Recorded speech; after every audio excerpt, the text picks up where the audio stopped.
If you've been lucky enough to discover how great IBC chisels are, but you've been left a little underwhelmed by the handle, whether it be maple or walnut, I want to show you something my good friend Ahmed is now supplying us with. It's limited edition, but these are new handles. We've made the size bigger. There's a piece of cocobolo, absolutely gorgeous wood. All you have to do is take the old one off, put that down through the center, screw it on, get the best side out. Now you can see the difference in the size of them. So if you've got particularly if you have a large hand, this will really feel great. Just, how do you describe it? It's the most gorgeous wood you've ever seen.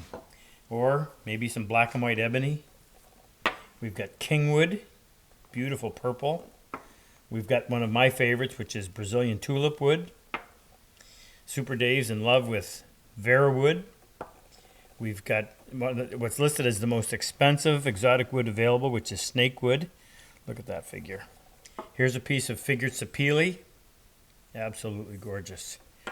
We have a limited supply. Here's how they come like this, individually packaged, so you can mix and match. There's a piece of pink ivory that is just knock your socks off. Anyway, as I said, limited supply. Get them quick.